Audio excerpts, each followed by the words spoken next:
We're back with hour number 2 of Ron Seggi today, and on our show this hour, we have the amazing Kreskin. As I mentioned earlier, I have known Kreskin a long, long time, going back to the early 70s. He's an amazing guy on stage, he really is, and he's going strong. He's in his mid-80s, unbelievable guy, travels all over the place. Also, we have on the show the co-host, American Ninja Warriors. We've had him on before. Terrific guy. He's also going to be on Hollywood Game Night with Jane Lynch. Joining us will be none other than Akbar Bajabiamila. And then later on in the show, we're going to be chatting with a lady by the name of Janelle Taylor. And she's going to tell us about a new program that is all about where your children are via their cell phone and how to use that cell phone practically and sensibly. And that's all coming up this hour with Ron Seggi.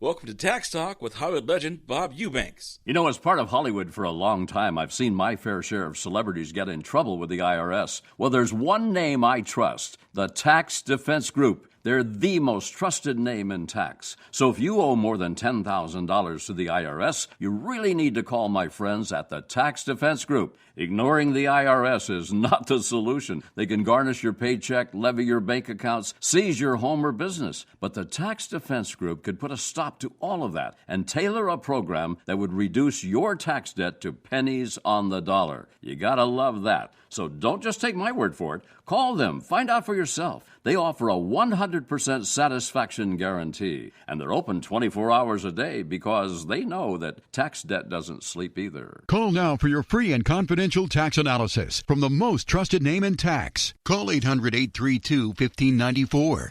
800-832-1594. This report is brought to you by Bank of America. Bank of America was recently named Best Bank for College Students by Money Magazine. With so many new and returning students preparing for the start of the school year in the weeks to come, it's critical to have the right bank account for student needs. April Schneider, Bank of America. It's very important to build a strong financial foundation early in adulthood. At Bank of America, we're committed to helping students start off on the right foot by providing them with best-in-class products like the Advantage Safe Balance banking account, along with educational resources such as Better Money Habits. Bank of America's Advantage Safe Balance banking account allows students to bank without the worry of overdraft fees while providing them with full mobile access to their account.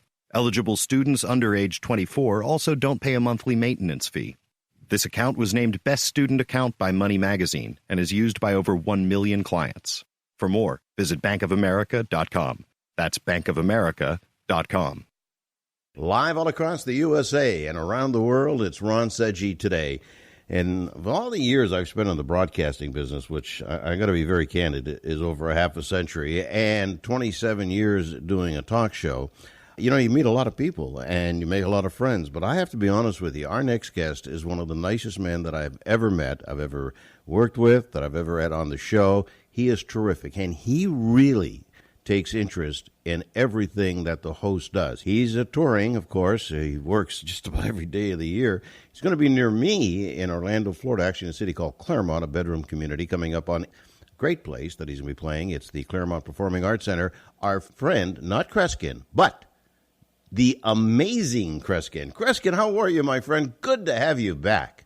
It is tremendous, and I noticed that you, of course, added the my first name, which is amazing. Actually, it's the on the credit card, the amazing Kreskin. And of course, since you worked with Ed McMahon so many years and became very close, I told before how it was Carson that gave me that, right. The prefix amazing, because I never intended to use that. So it's great to talk to you, and someday. And I had talked about a radio program, but it looks like that's going to come to fruition. It didn't quite develop as I had promised in the past, but I want to interview on the program because I got a multitude of questions I want to ask you about. You've lived and are living a rich career, and we're talking about. I got such a kick out of this because people sometimes ask me, "Where have you been?" And I can't sometimes tell them where I was a week ago and say, for a mentalist, this guy's really got problems. But I think I had mentioned it to you last time we spoke, but it's 2 years ago now.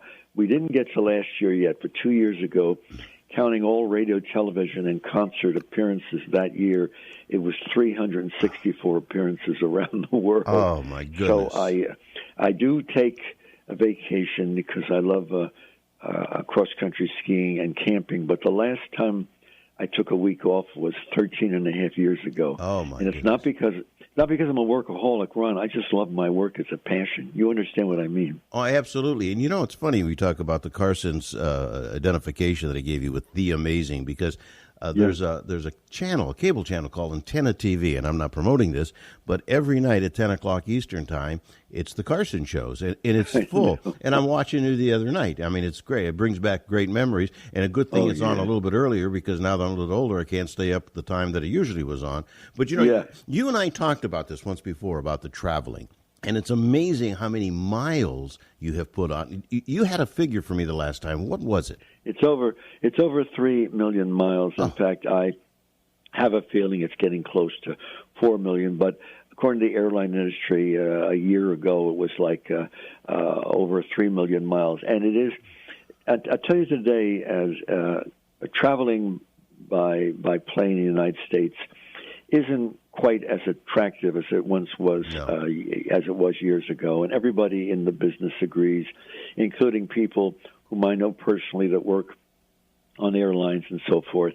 By the way, I could never have predicted, I swear to you, Ron, never did I ever dream, having been traveling now for 60-some years, that we'd be charged to check luggage on an airline. Now, they're making over $1 billion each year, but I tell you, the whole climate, and there is one airline, we will not go into it now, that charges to carry a piece of luggage on the plane, to carry on, because I was there when this first developed a year ago, and people were arguing at the counter, and I thought, what the heck are they arguing?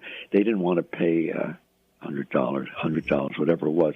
By the way, that airline has now been voted as the least popular airline in the United States. So I'm not going to mention any names because I don't want to be too negative.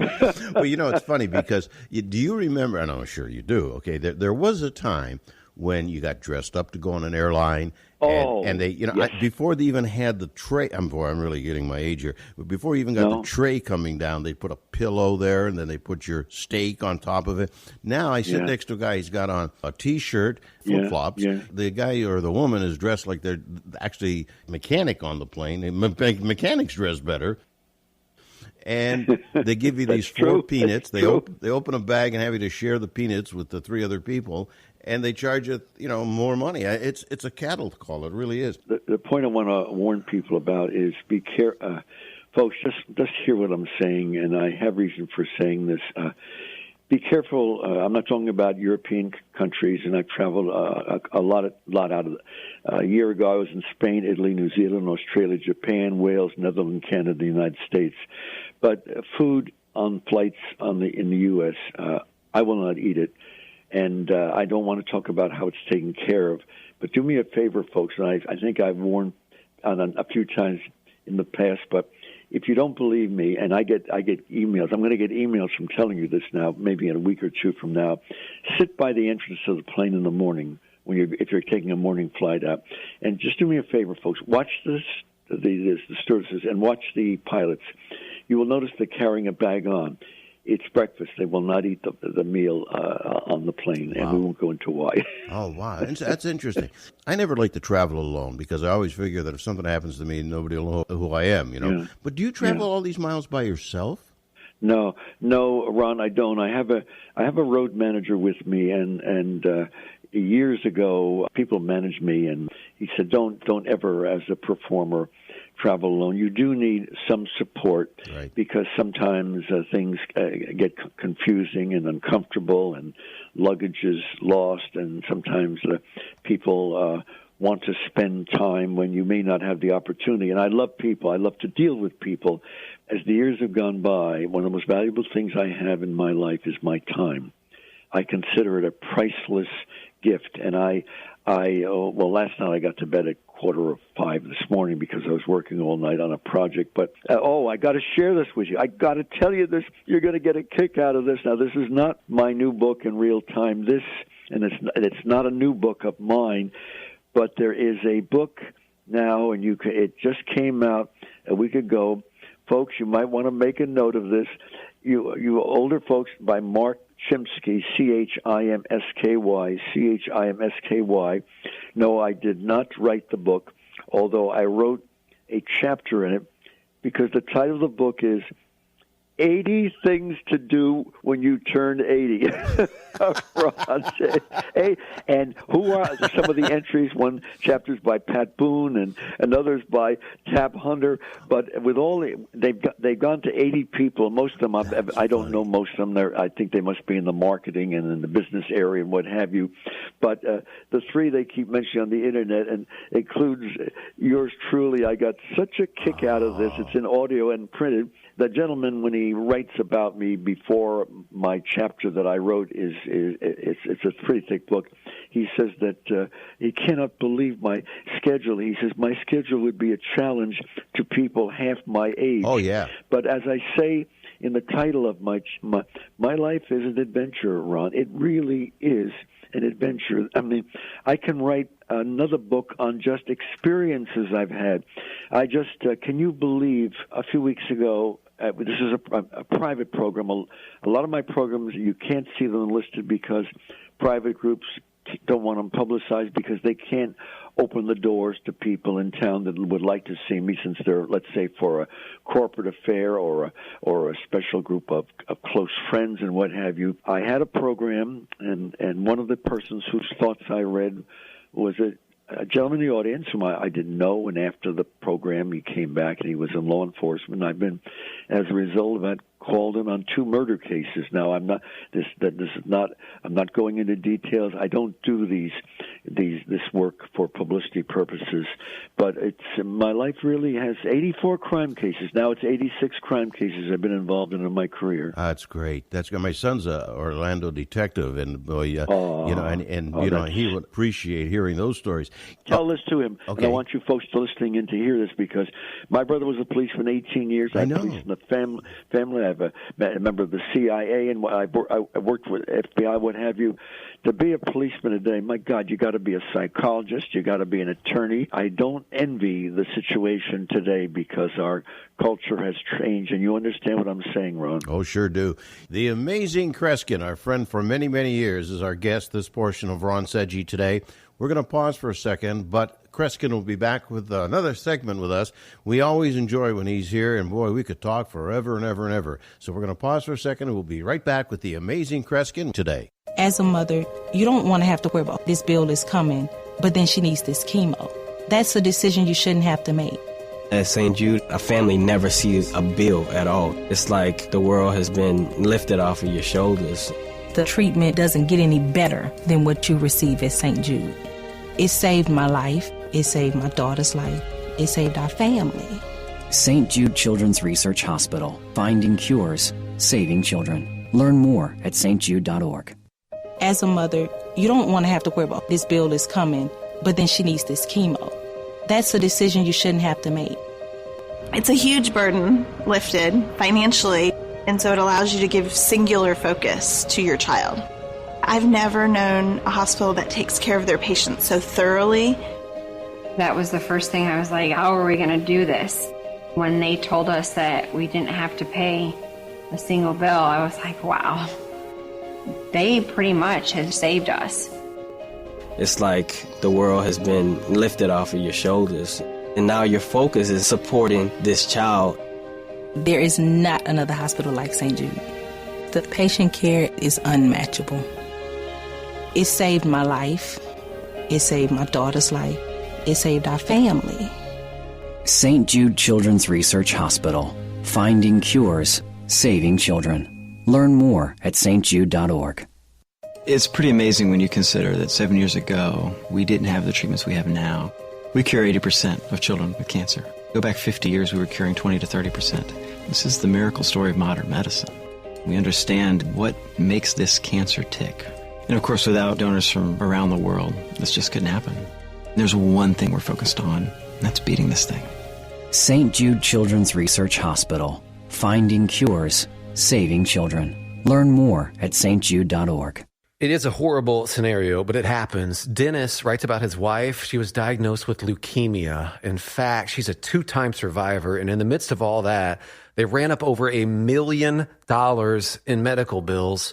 Thankfully, they're Medi-Share members. And Dennis says they are so thankful for that, how others came together to meet their needs. And that's how so many Medi-Share members feel. This is not health insurance. It's different. You don't have to pay for things you don't believe in. And like Dennis found out, it just works. So if you join Medi-Share, not only do you save a lot of money, the typical family saves about $500 a month, but you know where your money's going each month. You're helping people. And if the time should come, they'll be helping and even praying for you. So yes, it's different. And as more than 400,000 people now know when it comes to healthcare costs, different is beautiful. Find out more. Call 833-34 Bible. That's 833-34-BIBLE, 833-34-BIBLE. Back with Ron Seggi today, and my friend is staying over for another segment, the amazing Kreskin. I've always wanted, in all the years we've known each other, to ask you a question that I always forget to ask. And so this time I looked it up, and I just... You looked it up. I looked it up, okay? So I found out that the superhero Mandrake the Magician is how you really got interested in this whole arena. Ron, as God is my judge, I have no reason to play games. I don't do this. This is not the way I work. I have a legal size pad in front of me, and I don't mean legal for law reasons, but that's the size of the pad. And my pen was resting on a line that I wrote here in which I wanted to talk about Mandrake, and you brought him up. I swear to God, that is what my pen is on. It simply says here, Mandrake. Well, the story is interesting, I think, to a lot of people because I've now appeared at comic conventions because of this liaison.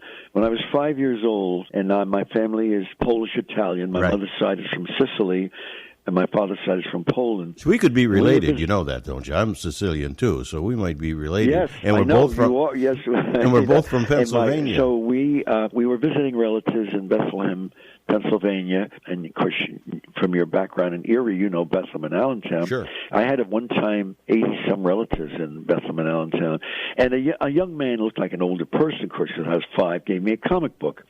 So I come back home with my parents, and my mother would read to me comics because I wasn't able to read then. And this one had a comic character in it called Mandrake the Magician. And she got another comic from the stores, and the same because the character fascinated me. Lee Falk wrote it. Lee Falk wrote it, and Phil Davis did the cartoon. And Lee Falk, by the way, had another cartoon which was a monumental success called The Phantom. But Mandrake was not a magician. He had hypnotic abilities. He had telepathic abilities. He solved crime, but he dressed in white tie and tails. He had a black assistant, Lothar, who was a hero, and Narda was his lovely gal friend. And that was going to be my model. So I play acted this character until I was 9 years old in grade school, and then I told the game of hot and cold, where the teacher taught us, you walk around and someone says you're getting warm, we found bean bags, but I didn't find anything. I went home to my grandma's house and had my brother hide a penny upstairs and found the penny without him ever talking to me. And from then on, my life changed. I started performing every week in grade school, and then by the time I was in 6th, 7th grade, I was doing performances for various organizations. And by the time I was 9 years old, Ron, I was doing 2-hour performances. My performances ran 2 hours. Wow. But Mandrake became a hero in that image. Yeah. And 30 years later, one of the most wonderful experiences of my life, I was invited to Sardi's restaurant because the comic industry knew that Mandrake was kind of turning point early in my life. And they were having a seminar saluting Lee Falk, who had started writing Mandrake the year I was born, 1935, and the comic was still in the newspaper, Sunday papers. So I went there, and there was a crowd of professors from universities and graduate students, all aficionados of the comics, history of comics. And I went over and shook hands with Lee Falk, and he said, it's so nice to meet you, Kreskin. We didn't talk anymore. Bottom line is, he had Q&A for 2 hours, and about 3 o'clock in the afternoon, he stopped and he said, But I want to tell you folks something. Of all the people through the years, the only person who's come closest in real life to being truthfully what my character is the amazing Kreskin. Wow. You can imagine, Ron, it was one of the most moving. Sure. I meet the professors who were there then, and I couldn't speak. You can imagine when something like... By the way, what's interesting about Mandrake is that during World War II, amongst the enemies, of course, were the Nazis in Germany and Mussolini in Italy and in Japan and so forth. Mandrake was the biggest comic in Italy at that time. And Mussolini, because we were the enemy, Mussolini decided to erase the comic. And the people came to him and said, no, don't. It's tremendously popular. You're going to anger your public. And he kept the comic pictures that Phil Davis was drawing then, but had the storyline changed somewhat. A man came in to rewrite the story, and the man who rewrote the story was Fellini, the great director. Yeah, sure. And one of Fellini's great ambitions and great failures in life, and he said it quietly to various people if certain things came up, his dream was to do a movie, a Mandrake movie, but he said he can't do it. He doesn't know how to do it because this is not a movie of trick photography. This is a movie of a man who influences the minds of others, and he wasn't able to do it. Isn't that interesting? Wow. And that man who wanted to do it was Fellini, the great director. Wouldn't you be great at the lead role on that? I got to tell you what's interesting right now, and if anyone is in contact with them and any future ones, Mandrake was once done in a black and white movie in the past. It wasn't very successful, as The Phantom was more successful and so forth. I know the reason why, and 4 times now there has been a desire, and it's been announced in the press. Last year it was in the press. They're going to do a Mandrake movie. Guess what? It's not going to come through. It never did, and I've offered not to write it, but to be a consultant in the writing of it because I know what's missing. I know what Fellini had his hand on what needed to make that story. Here's a man with mental powers. Look at the movie. What's the movie with the famous actor years ago, The Shadow? It was not very successful, right? Because what made and one of my close friends years ago, Walter Gibson, who died, who wrote The Shadow, and then it went to radio, and of course Orson Welles played The Shadow, and then after that some others. Right. The key to The Shadow in radio that made it one of the 5 most popular crime shows for years. He had hypnotic abilities to make himself invisible, and in the movie The Shadow, they did it by using trick photography and so forth, and it lost what made the mist. Shadow was not a sci-fi character. You understand? Oh, sure. He didn't fight people from outer space. He fought criminals using this gift, and that was what made The Shadow successful. That's what made Mandrake successful. No. I thought your listeners would be interested in No, it's fascinating. Only The Shadow knows. See, the problem with taking a lot of these old radio shows from years gone by and turning them into television or movies is that the theater of the mind isn't there anymore, and the reality is gone. You know, you said it. Yeah, you said something very, very significant, and that is that the theater of the mind. Kreskin's website, which is www.amazingkreskin.com, to find out where he's playing, because if you see him once, you will want to see him all the time. And I'm going to end the show. We're going to have some fun with a seance. To be continued, Rod, okay. With a seance, okay? Thanks, Kreskin. I look forward to seeing you. What a guy. Godspeed, Ron. Take care. Unbelievable. Amazing. There's no question about it. And there's more to come with Ron Seggi Today. Nationwide and around the world, you're listening to Ron Seggi Today. Well, a couple of weeks back, we had on our good friend Matt Eisman and Zuri Hall, of course, from American Ninja Warriors. And then last week, Jane Lynch was with us from Hollywood Game Night, which returns this Thursday. Now we have the main man with us. We joke around about this when he comes on the show, but I've gotten very good at his name. Joining us right now is Akbar Bajamiamila. Bajamiamila. Now, this is what we did the last time, Akbar, and if this is what I think is the great way to solve this problem, all right? It's a great name. Okay. It's a beautiful name, okay? But I did some research, and in Arabic, your first name means great, and your last name means big man, come save me. So if I screw up, that's right. Bajamiamila, I can always say, joining us right now is none other than great big man, come save me. Yes, and people are like, who? What person named their child Great Big Man Comes In? And it's crazy because I'm 6'6", like 260 pounds, okay? So, I mean, I am a big guy. I don't know how my parents or my great-great-grandparents knew that we were all going to be big people. So, well, when you're that size, the best way to be called is sir. Okay, so that's the best. How did they do that in high school? And they always call out the name. I mean, everybody screws up my name. And my last name's Seggi. They say Seggi. How did they do that? Well, so I got really smart. In fact, I talk about this in my new book called Everyone Can Be a Ninja, talking about overcoming obstacles in your personal life.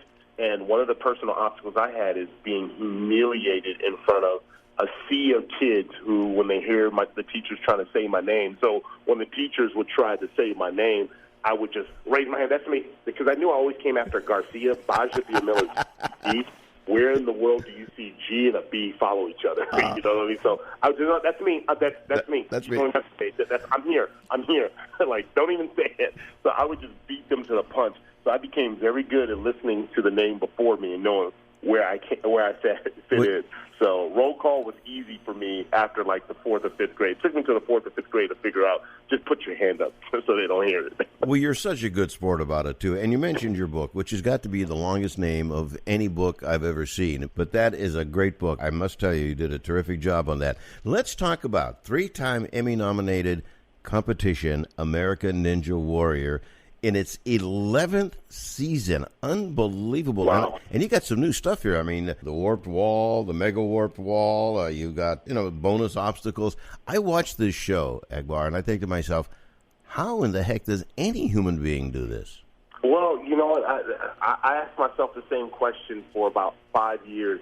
And last year, in my 6th season hosting the show, I decided that I wanted to try it because obviously, a lot of people are familiar with the fact that I played in the NFL.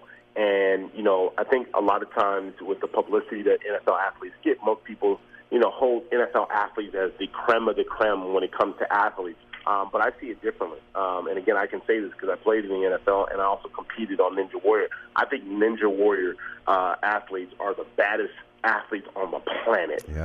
Because what they have to do, they have to have total body awareness, and they have to be able to do things with their bodies. And they also have to be able to just kind of believe in themselves and go out there. And it's a little bit of moxie that you have to have. But we've seen ordinary people come off the couch, and I think it's their will to win, their will to overcome obstacles. It's a metaphor for life. There's so many different obstacles. You get through one obstacle on the show, and guess what? There's another one waiting for you that's just as crazy and as diabolical as the one you just, that you just went through. But their ability to fight, but also to this show, we talk about it being in its 11th season. It really does bring families together from people from all walks of life. Case in point, we're on 8 p.m. NBC. We're in Cincinnati, Ohio, and we've got star and multi-platinum artist Drew Lachey from 98 Degrees. Yeah. He's going to be competing on the show. Really? And he's got a family Ninja fans. His brother Nick Lachey, his nephew, they're all Ninja fans, and so he's taking his talent from the big stage to the other big stage of American Ninja Warrior. But that just, I think, speaks. I mean, and you don't have to be a big-time celebrity, obviously, to compete on the show. I think you watch it, and we got guys like Grant McCartney, Michelle Warnke, Jesse LeBrecq, all these top ninja competitors are going to be competing. But it's just cool when you get somebody that's out of the ninja community or out of the ninja box, like a pop star like a Drew Lachey to compete. It just kind of speaks to really works its way into a family. It's a great family show too, and I think that's why it's had the longevity. So, but you got to check the baddest episodes we have. And I mean that in the good way, that we have coming out. So I think people will truly, truly enjoy Ninja and the obstacles that we have. We have this new obstacle called the slingshot. Whoever designed this needs to be in prison. I mean, it is just sick. Now, Matt told me that he tried it and broke his ankle. Did you break anything? No. In fact, I tell people now, you can YouTube my performance. You can YouTube it right now. You're proud of it. Baja Villamil tries Ninja Warrior course Red Nose or something like that, and it'll pop up. But no, I had to, and I didn't want to shame myself. But I prepared for 3 months. I got one of the ninjas out there in L.A., Kevin Bull, and I said, hey, we need to work together. So I would drive 50 miles every day to go train with him to make sure I didn't embarrass myself. But I got in some great shape, too, doing that stuff. I never thought I could. I mean, when I first started, I couldn't even do 3 pull-ups. By the time I ended training with him, I was doing 12 pull-ups. It was amazing. Well, you had a little bit of an advantage in the fact that you played 5 years, as you mentioned, with the NFL, with the Raiders, Chargers, and Dolphins. So you're no novice when it comes to...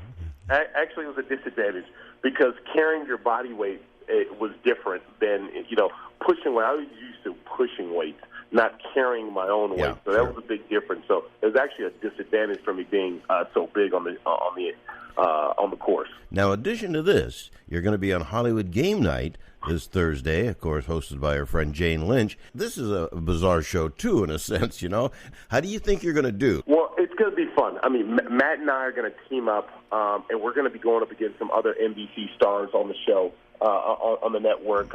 Nico Santos from Superstore, he's going to be on the show. Darcy Carden from The Good Place, and Mark Evans Jackson, he's going to be there, Jackson. And then Jamila Jamil from The Good Place as well. She's also going to be on there. And so we're going to try to help, a contestant win some big money. But the pressure of answering those questions right, that's the one that always gets me when it comes to a game show. This is kind of like my first game show that I've been on, and I'm like, man, I'm going to be on there with Jane Lynch? Yeah. Are you kidding me? So it's going to be Hollywood Game Night. It's one of my favorite game shows where you can just kind of relax, be you, but you also got to be on point. And so I'm just hoping that I don't mess up tonight. Well, it's not tonight. It's on, Thursday. But it's going to be pretty amazing. Now, what do you think is going to be more frightening, going down the course of the American Ninja Warriors or America Game Night? I mean, because one has to do with strength and one has to do with reputation. Yes. Okay, you know what? You're right. Okay, I do have a little bit of experience. I mean, I got some strength, and this is something I've rehearsed, being, competing under pressure. But this is a different type of pressure when your reputation's on the line. Because the last thing you want to walk away is like, man, how do you not know that, man? Like you answer something wrong that's easy, and the whole world starts judging you. You know what I mean? It's like, so I think the Hollywood Game Night, that one's going to be, I think, more nerve-wracking. But I can't wait for that. My kids are going to be watching as well. So I know my kids will let me have it if I get anything wrong. The pressure's on, boy. Well, I got to tell you something, Akbar, and I mean this sincerely. You're one heck of a talented guy, not only on the football field, not only hosting television shows, and, of course, an author. And I got to repeat the name of that book again. Everyone Can Be a Ninja. Find Your Inner Warrior and Achieve Your Dreams. The book is very big just to get the name on there, but it's a very good book. And it did some acting. You're a great guest. You really are. And I love when you're on the show with us, and I feel like I've learned something today.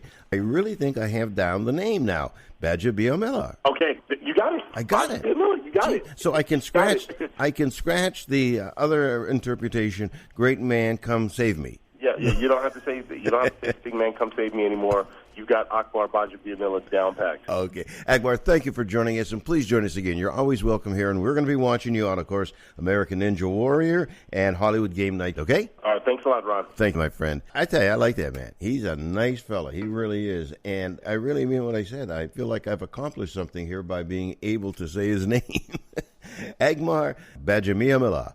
And he's from American Ninja Warriors, and coming up on Thursday, Hollywood Game Night. And don't forget to check out our website, which is ronseggi.com, RONSEGGI.com. And when you go there, on the homepage, there's an icon that says Listen Live. If you hit it, you can hear our latest show on demand 24/7. Also, check out our second website, SeggiSings.com. We're going to pause for just a couple of seconds. We'll be back with more live all across the USA and around the world with Ron Seggi Today. It is a horrible scenario, but it happens. Dennis writes about his wife. She was diagnosed with leukemia. In fact, she's a 2-time survivor. And in the midst of all that, they ran up over $1 million in medical bills. Thankfully, they're MediShare members. And Dennis says they are so thankful for that, how others came together to meet their needs. And that's how so many MediShare members feel. This is not health insurance. It's different. You don't have to pay for things you don't believe in. And like Dennis found out, it just works. So if you join MediShare, not only do you save a lot of money, the typical family saves about $500 a month, but you know where your money's going each month. You're helping people. And if the time should come, they'll be helping and even praying for you. So yes, it's different. And as more than 400,000 people now know, when it comes to healthcare costs, different is beautiful. Find out more. Call 833-34-BIBLE. That's 833-34-BIBLE. 833-34-BIBLE.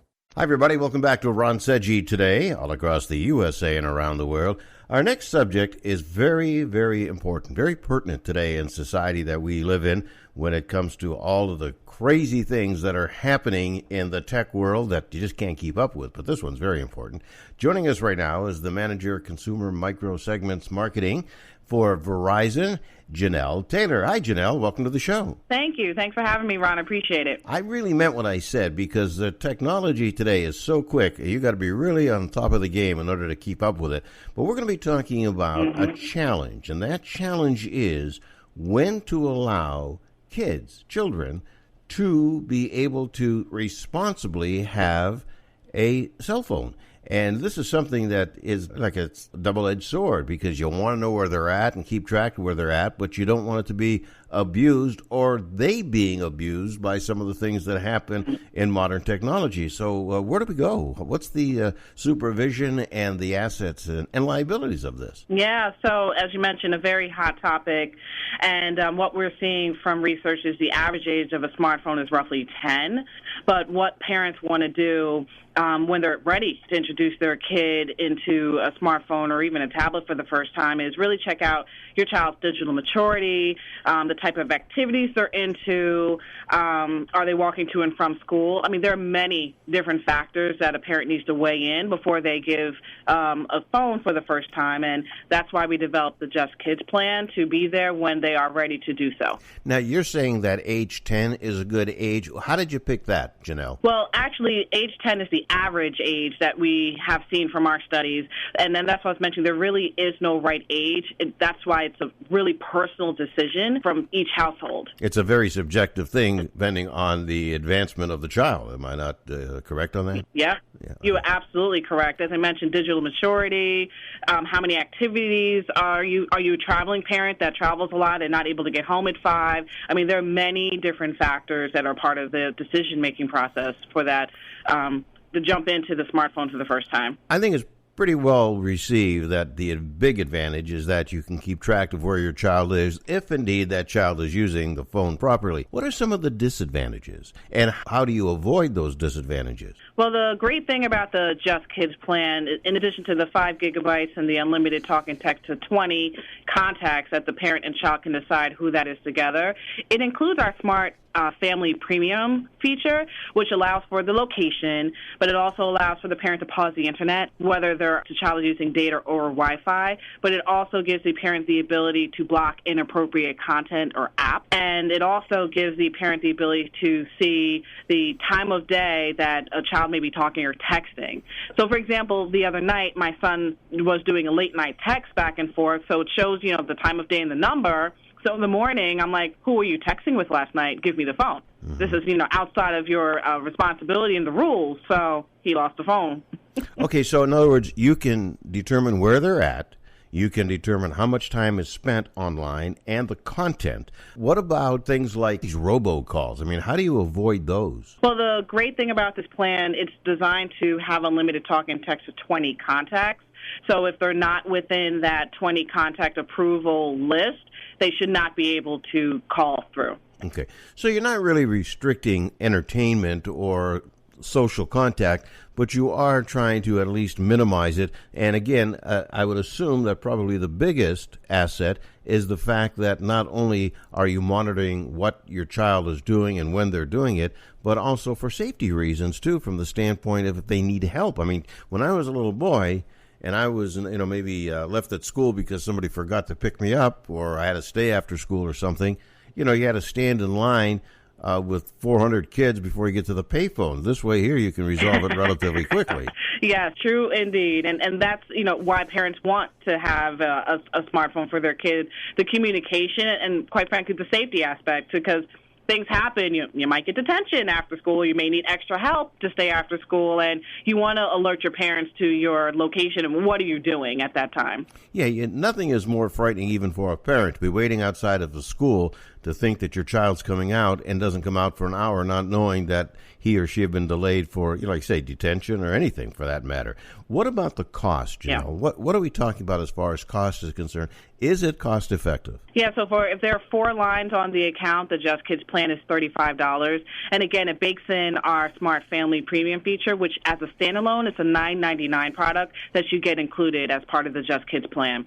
And another cool thing about the Smart Family feature is that it's an account level. So that means you can leverage it for any line that you have on your account. What about setting up for voicemail? I mean, probably a very frustrating thing. It is certainly with me, even with my sons, and they're grown up and have their own families, is the inevitable voicemail. I mean, is there a way to avoid that when you're calling a young child on their cell phone so that that doesn't make the parent exceptionally nervous too? No, well, we didn't block voicemail, but again, that's why we limited the number of contacts that the child has access to. So hopefully as you set that up with your child, you know the 20, or not including the parent, 19 other people that they have ability to talk and text with. Okay. Also, I find that young people are so more advanced in how to handle these things. I mean, I can only remember back when my grandfather used to come to the radio station and see me, and I'm sure he was in shock to find out all of the technology, which is now 50 years old, that I was undertaking, just as I'm in shock to watch people work on their cell phones and computers, okay? Is there any way that a child can override this? Well, we have some features in place. So, for instance, there's a companion app that is included with the Smart Family app. So if they were to take it off, the parent would be alerted that they took it off. I know for certain phones, there's actually a code that a child would need to put into place. So without that code, they wouldn't be able to remove the companion app. The parent is alerted. Yeah, well, that's great. I think that's absolutely outstanding. And, there are so many things in today's society that children and adults, for that matter, are exposed to that you just don't want to be. And you certainly don't want your children all of a sudden to be exposed to what's happening in some sectors of this new technology. So this is great. Where can we go, Janelle, for more information on this and to ascertain this package? So if you want to obtain the Just Kids plan, you go to VerizonWireless.com or walk into one of our Verizon stores and talk to one of our knowledgeable reps. Now, is there a special phone for this, or can you use a regular phone that you use every day, or is it a phone designed for a younger age? You can use any phone that you want. We're seeing a lot of people hand down their old devices to their child and taking that upgrade for themselves like I did. It's open to any phone. So when's your son getting his phone back? He actually ended up getting it back the next day because he, again, has to walk to and from school, and we don't have a landline. I need to make sure that he checks in when he needs to. Okay. He's working you over. I can see that. That's a mom for you. Janelle, thank you for joining us from Verizon. Our guest has been Janelle Taylor. Thank you for the information, and we invite you to come back again at your convenience, okay? Thank you, Ron. Appreciate it. Thank you so much. And there's more to come with Ron Seggi today. As a mother, you don't want to have to worry about this bill is coming, but then she needs this chemo. That's a decision you shouldn't have to make. At St. Jude, a family never sees a bill at all. It's like the world has been lifted off of your shoulders.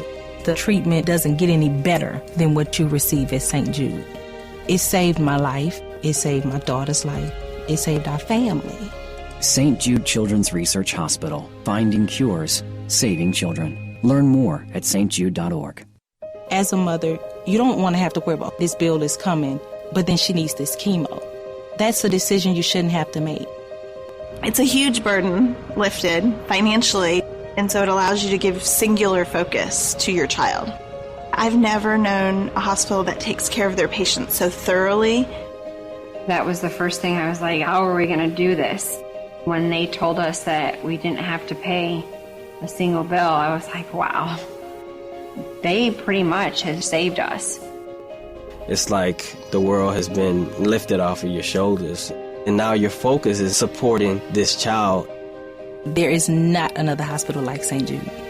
The patient care is unmatchable. It saved my life. It saved my daughter's life. It saved our family. St. Jude Children's Research Hospital. Finding cures. Saving children. Learn more at stjude.org. It's pretty amazing when you consider that 7 years ago, we didn't have the treatments we have now. We cure 80% of children with cancer. Go back 50 years, we were curing 20 to 30%. This is the miracle story of modern medicine. We understand what makes this cancer tick. And of course, without donors from around the world, this just couldn't happen. There's one thing we're focused on, and that's beating this thing. St. Jude Children's Research Hospital. Finding cures, saving children. Learn more at stjude.org.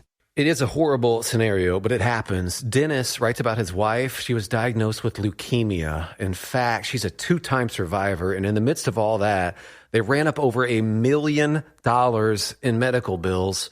Thankfully, they're MediShare members. And Dennis says they are so thankful for that, how others came together to meet their needs. And that's how so many MediShare members feel. This is not health insurance. It's different. You don't have to pay for things you don't believe in. And like Dennis found out, it just works. So if you join MediShare, not only do you save a lot of money, the typical family saves about $500 a month, but you know where your money's going each month. You're helping people. And if the time should come, they'll be helping and even praying for you. So yes, it's different. And as more than 400,000 people now know, when it comes to healthcare costs, different is beautiful. Find out more. Call 833-34-BIBLE. That's 833-34-BIBLE. 833-34-BIBLE. That's going to put a wrapper on things with Ron Seggi today. I want to thank you and all of our guests for being part of the show. Our guests include the legendary TV producer Norman Lear, president of Johnny Carson Productions Jeff Sotzik, the amazing Kreskin from American Ninja Warriors, Akbar Bajamiamila, and also Janelle Taylor. Well, we'll be looking for your company come next week when we're going to do it again, live all across the USA and around the world with Ron Seggi Today. By the way, check out our website, which is ronseggi.com, and another one, seggisings.com. And until next week, I hope that you have blue skies and green lights.